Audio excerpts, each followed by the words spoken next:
नमस्कार मित्रों, मेरा नाम है आदित्य। आप देख रहे हैं एडवोकेट आदित्य यूट्यूब चैनल।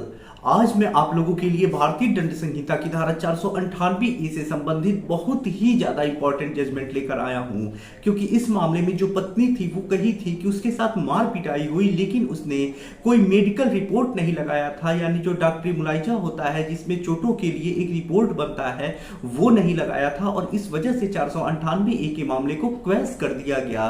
तो ऐसे में अगर आपके ऊपर भी धारा 498 का मुकदमा आपकी पत्नी ने कर दिया है और वो दिखा रही है कि उसके साथ मार पिटाई हुई, लेकिन उसने मेडिकल रिपोर्ट नहीं लगाया है, यानी एमएलसी नहीं लगाया है, तो ऐसे में ये भी एक क्वेश्चन का आधार बन सकता है, जैसा इस जजमेंट में बना है। तो क्या पूरा मामला है, क्यों क्वेश्चन हुई है, आइए थोड़ा डिटेल में समझ लेते हैं। वीडियो में आगे बढ़ने से पहले मैं आपसे कुछ महत्वपूर्ण बिंदुओं पर चर्चा कर देना चाहता हूं। पहली चीज तो ये कि मेरी एक किताब पब्लिश हुई है जिसका नाम है legal guide for husband in matrimonial cases. अब देखिए, जैसा इस किताब का नाम ही है legal guide for husband in matrimonial cases, वैसा ही इस किताब का उद्देश्य भी है।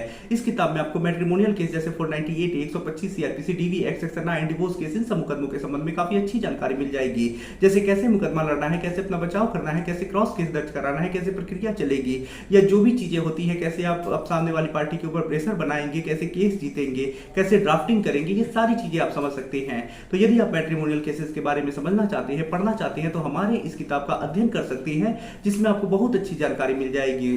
जो किताब है इसका मूल्य 600 रुपए है, जिसमें 100 रुपए कोरियर चार्ज है। किताब को बाई करने के लिए व्हाट्सएप पर मैसेज करिएगा। अगली जो महत्वपूर्ण बात है वो ये है कि देखिए, हाई कोर्ट और सुप्रीम कोर्ट के जो मैट्रिमोनियल केसेस से संबंधित पति के फेवर में जजमेंट आती है, पतियों के लिए काफी ज्यादा इंपॉर्टेंट होती है। अगर किसी एक जजमेंट में किसी एक पति को कोई फायदा मिल जाता है, उसका 498 क्वैश हो गया, डिस्चार्ज हो गया वो, या 125 सीआरपीसी डीवी एक्ट खारिज हो गया, उसे मेंटेनेंस नहीं देना पड़ा, तो ऐसे में अगर किसी एक पति को कोई फायदा मिला और सेम फैक्ट आपके भी केस में है, तो आप उस जजमेंट को जिसमें पति को फायदा मिला है रूलिंग के तौर पे यूज करके अपने भी केस में फायदा ले सकते हैं और उस फायदे को त्वरित ले सकते हैं। तो ऐसे में आप मैट्रिमोनियल केसेस से संबंधित जजमेंट से अपडेट रहना चाहते हैं, अपने केस में यूज करके फायदा लेना चाहते हैं, तो एक हमारा ग्रुप है, आप उससे जुड़ सकते हैं, जहां आपको बहुत सारे मैट्रिमोनियल केसेस से संबंधित जजमेंट मिलेंगे, जिसका यूज करके आप काफी बड़े फायदे ले पाएंगे। तो यदि आप हमारे इस ग्रुप से जुड़ना चाहते हैं तो व्हाट्सएप पर मैसेज करिएगा। ग्रुप से जुड़ने का जो चार्ज है वो 500 रुपए लाइफ टाइम के लिए है। तो ऐसे में ग्रुप से जुड़ने के लिए व्हाट्सएप पर मैसेज करिए। अब आइए अपने महत्वपूर्ण जजमेंट के ऊपर हम आते हैं। तो देखिए, आज का जो हमारा जजमेंट है, इसमें पत्नी ने मार पिटाई की बात की थी, लेकिन मेडिकल रिपोर्ट नहीं लगाया था। ये सबसे बड़ा एक क्वेश्चन का आधार बना है। तो ये जो जजमेंट है वो मध्य प्रदेश हाई कोर्ट ने दिया है, और ये जो जजमेंट है बाल Krishna versus state of Madhya Pradesh के केस में आया है। जजमेंट की कॉपी आपको हमारे ग्रुप में मिल जाएगी। ग्रुप से जुड़ने के लिए व्हाट्सएप पर मैसेज करिएगा। तो देखिए, मामले में होता कुछ ऐसा है कि जो पत्नी यहाँ होती है वो खुद पुलिस में होती है, और वो अपने पति और पति के घर वालों के ऊपर भारतीय दंड संहिता की धारा 498 और अन्य धाराओं में एफआईआर दर्ज कराती है। जब मामला दर्ज हो जाता है, पुलिस इन्वेस्टिगेशन करती है, चार्जशीट लगाती है, उसके बाद जो पति पक्ष होता है वो क्वेश्चन के लिए हाईकोर्ट में 482 सीआरपीसी के अंतर्गत प्रार्थना पत्र लगाता है, जिसमें यह तर्क रखा जाता है कि जो पति है उसने विवाह विच्छेद के लिए मुकदमा दायर किया है। साथ ही साथ पत्नी ये कह रही है कि उसके साथ मार पिटाई हुई, लेकिन उसने कोई मेडिकल रिपोर्ट इसके लिए नहीं दिया है, कोई भी ऐसा साक्ष्य नहीं दिया है जिससे प्रतीत हो रहा हो कि मार पिटाई हुई है। साथ ही साथ दहेज की मांग के संबंध में उसने कोई स्पष्ट आरोप नहीं लगाए हैं, सामान्य किस्म के आरोप लगाए हैं। साथ ही साथ पत्नी जो है वो पति के घर से जाने के 5 साल के बाद ये केस दर्ज करा रही है, यानी अलग होने के 5 साल के बाद ये केस दर्ज करा रही है, और देरी होने का कोई उचित कारण भी नहीं बताया गया है। तो ऐसे में ये सारे क्वेश्चन के आधार हैं और मामले को क्वैश किया जाए। पत्नी की तरफ से 482 सीआरपीसी के प्रार्थना पत्र का विरोध किया जाता है और उसे खारिज करने की मांग की जाती है।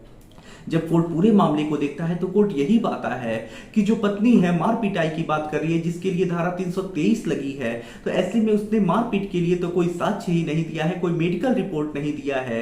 साथ ही साथ अलग होने के 5 साल के बाद केस दर्ज करा रही है, देरी का कोई उचित कारण नहीं बताया है।